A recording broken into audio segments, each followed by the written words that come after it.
Greetings, gentlemen. We're back for the self-worth series, Being Enough. And in this video, we're going to be shifting gears slightly, right? We're still talking about being enough, but we've really been hitting home on that intrinsic value and knowing your worth and knowing your value, right? And then that is already enough. Like, you're already enough as you are. But I want to shift gears just a little bit, to talking about being enough in other settings, right? You know, being enough in your relationship, being enough with your kids, being enough on the job, being enough externally, right? So this is someone who knows their worth and knows their value, right? They're not doing this to seek validation from other people, but we're talking about being enough in your other spheres of your life, right? So we're going to be talking about that. So again, like with all the others, I want to respect your time. Let's just hop into it. As far as being enough externally, in whatever area or sphere of influence you're in, or whatever your relationship or whatnot, right? You want to make sure you are operating with a strategy, not just sacrifice. I'm gonna say that one more time.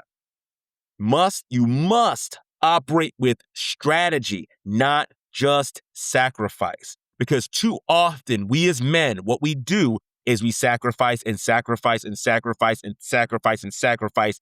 And then when we're wondering, well, why don't our kids love us? Why don't they want to have a relationship with us? Why are things not right with my wife? Why is this not working? Why is that not working? I'm doing so much.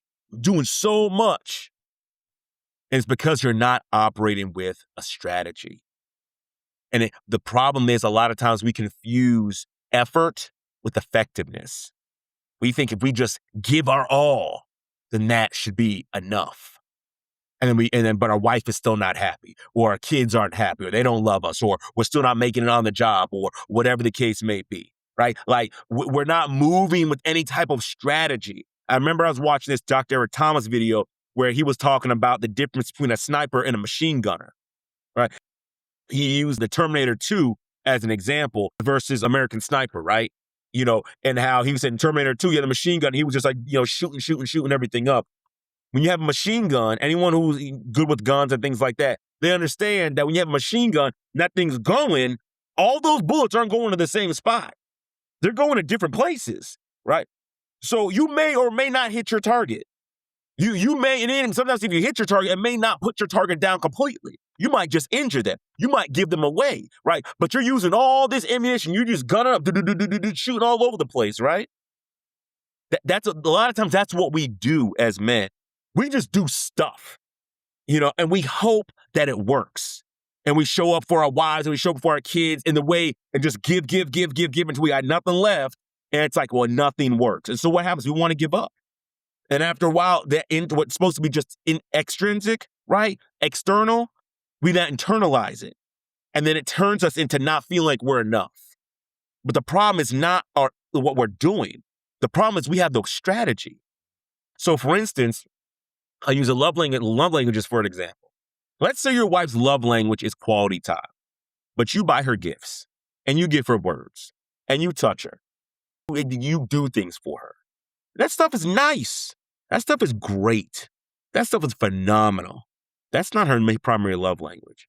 So while you could be doing 80% of the stuff, right? 80% of your effort could be in those things. You're going to get like a 20% return, if that. Maybe even less. Because she's like, I like it, I appreciate it, but that doesn't really speak love to me. I want to sit down with you and spend time together. If you just do that, I'll be over the moon. And with your kids, let's say your kids, use the love languages again. Let's say your kids is physical touch, right? And maybe before you used to roughhouse with them, but maybe because of work or whatever, maybe you don't roughhouse with them anymore. But let's say you show up to all their events and you watch their shows with them and things like that. But they're still not connected to you. You're like, I'm doing so much and I'm working so hard and I'm just pouring in and I'm getting nothing back in return. Because I'm wasting my time. Well, that's because their primary love language is physical touch. And if you were just rub them on the head or give them a hug or roughhouse with them or whatever the case may be, that would send them over the moon. So it's so important for us to move with strategy. And I want you to write this next thing down I'm about to say. There's a quote. I made it up. So write this one down. Effort without strategy equals exhaustion. Say it one more time.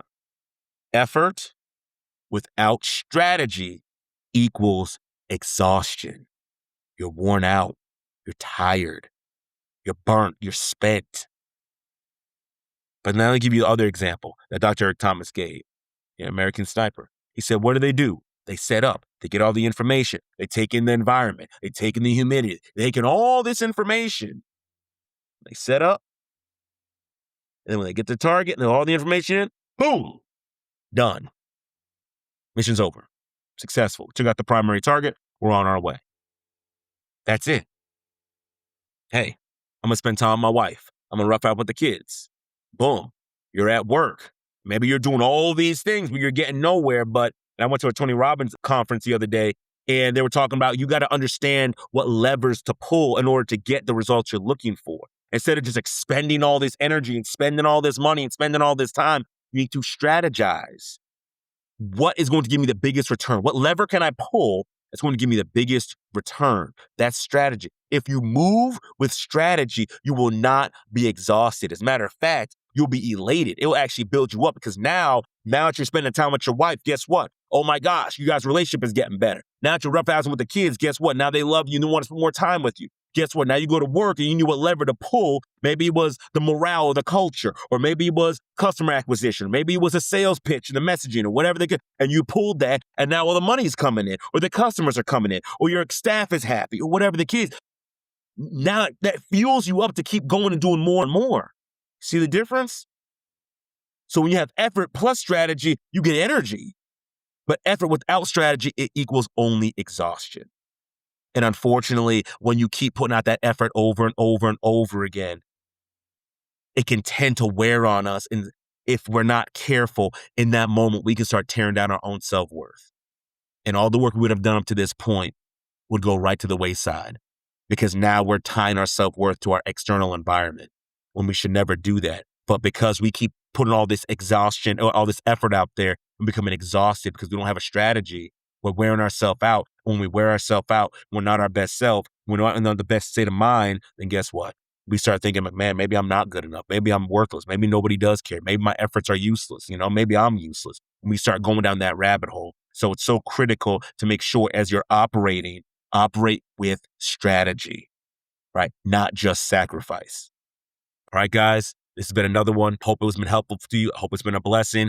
Please come back. We have more in the series. And listen, like, share, comment, and subscribe as well. Share with someone who think could actually benefit from it, right? So, y'all take care. Have a great, awesome, and blessed day, and I'll see y'all in the next one.